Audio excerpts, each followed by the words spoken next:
Travis Etienne and Tony Pollard, which one of these monsters is taking you to the top 5 running back promised land? Could both of them be top 5 potential running backs? We're breaking this down and more. The Fantasy Football Show. It begins right now. This is the Fantasy Football Show with your host, Smitty.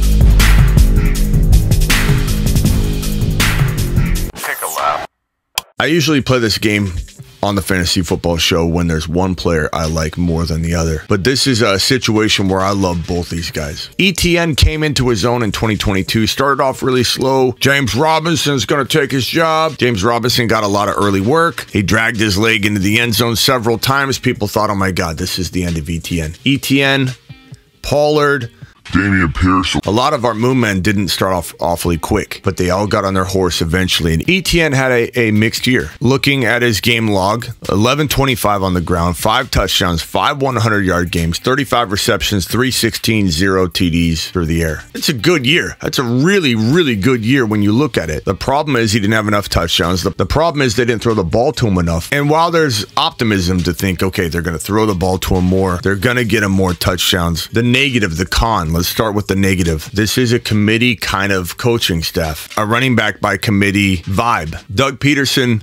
loves running back by committees. Doug Peterson has made it clear they want to bring in multiple running backs, but that doesn't mean that Etienne can't thrive. It's a concern though when they start talking about multiple running backs. It's a concern when we know Etienne's one of the best pass catching backs in the National Football League and he only gets 35 receptions and 0 receiving touchdowns. It's a concern. However, Etienne ran for 100 yards 3 different times in the final 6 weeks of the year. 3 100-yard games, 2 touchdowns in the final 6 weeks. Now, we want those rushing touchdowns and total touchdowns to go up from 5. But I don't think there's a concern here about Etienne getting another 1125 on the ground. I think even if they use other running backs, that's okay. 220 carries divided by 17 is 12.9 carries per game. And when we get to Pollard, we're going to be talking the same thing. We don't want Etienne running 20 times a game, even 18 times a game. 12.9 carries per game equated to 1125 on the ground. That is about what you want Etienne running for because you want him catching 450, 500 receiving. That's the problem though. I don't know that it won't get remedied. They need to throw him the football. This is the best receiving back from his draft class. This is arguably Etienne, one of the best receiving backs in the National Football League. We just don't know it yet because they don't throw it to him. He's a receiving monster in waiting. And it is going to be on Doug Peterson to say, hey, we need to run multiple backs. That's fine. We just calculated that 220 carries on a season is 12.9 carries per game. Perfect. Give them 14. Give him 14 carries per game. That's 238. That's plenty of carries. 12 to 14 carries per game. Give him 1,100 yards again. Give him 5 to 5.8 yards per carry because this guy can absolutely be a 5 to 6 yard per carry running back in the National Football League. He averages 8 to 10 yards per carry sometimes on a 10 carry game. This guy's elusive. This guy's electric. He only needs 220. I'm not worried about running back by committee digging into his production. I'm not at all. 220 easily done. In a sharing situation. This is a hybrid. This is Alvin Kamara. This is not a workhorse Derrick Henry player. This is a hybrid workhorse. There's a big difference between a Derrick Henry workhorse and an Alvin Kamara hybrid workhorse. I coined them both workhorses. I get so sick and tired of people not giving Alvin Kamara's and players like that credit for being a workhorse. It's a different type of workhorse. So I coined hybrid workhorse. This is a hybrid workhorse. We're not worried about running back by committee. The only thing standing in the way of Etienne becoming a top 4 or 5 running back in PPR or half PPR is this reception total getting kicked up to about 60, 65, 70 receptions, which is totally doable, but it's not something we can guarantee. So in that, we got to look at ADP and say to ourselves, okay, Smitty, we have no guarantee that this man can get the reception totals we want. We're pretty confident he's going to get 1,100 yards and 5 or 6, 7 touchdowns on the ground again. So we're beholden to what Peterson does and how he deploys him and how Trevor Lawrence audibles and gets this guy involved because they played football together in college. They got a rapport that no one else has with Trevor Lawrence on this team. And so we're expecting Trevor Lawrence to have a role in this too. But let's say they don't give him the football that much more. Let's say of this 35 receptions, he gets 45. Like not a horrible year, but not what we wanted. Maybe 375 receiving, 40 receptions, 1 or 2 receiving TDs, 6 rushing touchdowns, let's say 1,100 yards rushing. Not the year we wanted, like in a best case scenario, but that's a fine season. And guess what? His 41 overall ADP is earned. He easily earns his 41 overall ADP. Tony Pollard and Etienne are neck and neck, back to back, 40 and 41 overall. These guys are absolute steals in this 40 to 41 overall territory. Etienne can do exactly what he did last year and easily earn his 41 overall value. That means the risk is all baked in. He's all upside. And let me end on this note with Etienne. I don't have the exact stat on this, but I'd be willing to bet that Etienne is one player in the NFL that has the most missed opportunities for touchdowns and points, because this guy, we talked about it on the show the other day. There were so many touchdown opportunities where he was handed 3 straight goal line carries and he was swarmed at the line of scrimmage. It wasn't even his fault. Or Hasty came into the game briefly and ripped off a 50-yard touchdown scamper that was wide open that Etienne would have run even better. And James Robinson scored a bunch of touchdowns early on in the season when Etienne should have been in there. There were more times, and if you own Etienne, you know exactly what I'm talking about. There were more times where he missed opportunities and points based on bad luck and just crazy coaching calls and bad play calls. It was so frustrating. This guy has to have some of the most points left on the table. And for that reason alone, we've got to think his numbers. If he gets the exact same carries and workload as last year, for that reason alone, he could probably have 7 or 8 touchdowns total, rip off a couple other big runs. There's no way Etienne doesn't outperform last year's numbers if given the same workload and just a touch more attention in the receiving game. Etienne, an absolute steal at 41 overall. But do I like Etienne over Pollard? Let's go over to Pollard and talk Pollard real quickly. Pollard's ADP, I got it right in front of you. 40 overall. 40 overall.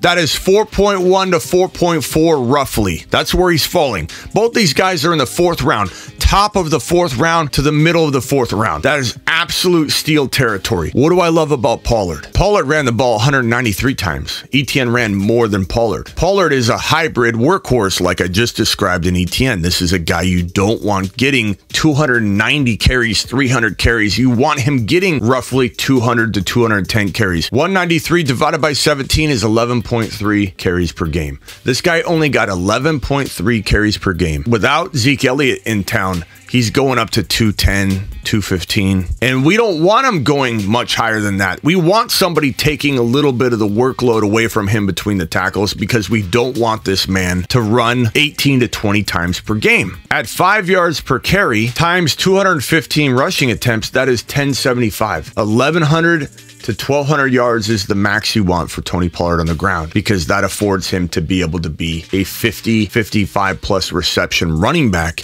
with about 450 to 500 receiving yards. He's going to get well over 10 total touchdowns because he gets about 7 to 10 on the ground. He gets about 2 to 4 receiving. He'll have about 4 or 5 100-yard games in 2023. Given he's going to get more of the workload, he's going to have a 1 or 2 100-yard receiving game. The only concern with Pollard is that McCarthy's calling plays now, not more, but McCarthy said he wants to run the damn ball. His words. But will affecting the offense, changing the game plan of the offense, create some sort of setback, or maybe they just don't run the ball well in that context when they try and go heavy run. Maybe they got to shift it all up mid-season and go back toward a heavy pass. We don't know how the McCarthy play calling situation is going to work out. There is a red flag there. There's also a red flag that at the 26 overall pick, let's say Dallas has Bijan Robinson fall right into their lap. They're going to take him at 26 overall. Could they take a Charbonnet later? Maybe. So that is a point of concern. And then, of course, a point of concern is will Pollard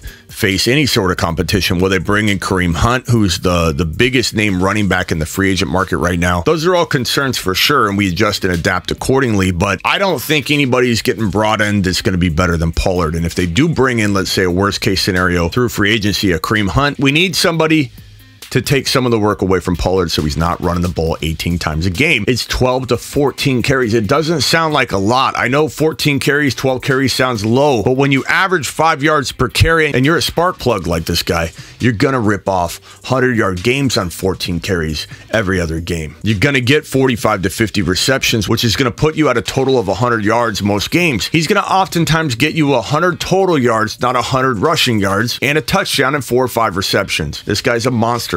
top 5 to 7 running back in the making. Both these guys are top 5 running backs in the making. Not guarantees at all. Not locks to be top 5 running backs, but locks to be potential league-winning monsters from 40 and 41 overall. Back-to-back ADPs these guys have. So which one do I like better? Pollard or Etienne? Etienne or Pollard? The truth is I love both of them. The truth is if I'm drafting number 40 overall in side-by-side drafts, I might go Etienne in one, I might go Pollard in the other. But if push comes to shove, the guy I'm banking on to be not just top 5, he's got higher upside than that. It wouldn't shock me if for half the season he was the number 1 overall running back through week 8. Not saying he finishes there, but I could see him flirting with the number 1 spot for a string of games through the first part of the year. I think Tony Pollard is the better option if I had to pick one, but I love both of them. Tony Pollard, you're my dude. 2023 top 5 running back candidate. Both of these guys are top 5 running back candidates, but if I have to choose, I'm going with Tony Pollard. Etienne wins leagues. Tony Pollard wins leagues. There's a reason Tony Pollard's on the Moon Men list. The Moon Men, dropping loads in outer space. Now go win your league. And get on over to thefantasyfootballshow.com. Year-round fantasy football content, my rankings, my bold predictions, my trade calculator, everything you need to win your league. My one-on-one text advice, thefantasyfootballshow.com. This isn't a site that I put content up in June or July. This is a 365 operation. Okay, the rankings are 365. I have the rookies inserted by February 1st. So when you go to my rankings, you see where I rank the rookies. I don't need landing spots. This is not some kind of like, oh, you need landing spots in order to make these predictions. We're 365 24/7. I'll see you next show. Get out of here. This is the Fantasy Football Show with your host, Smitty.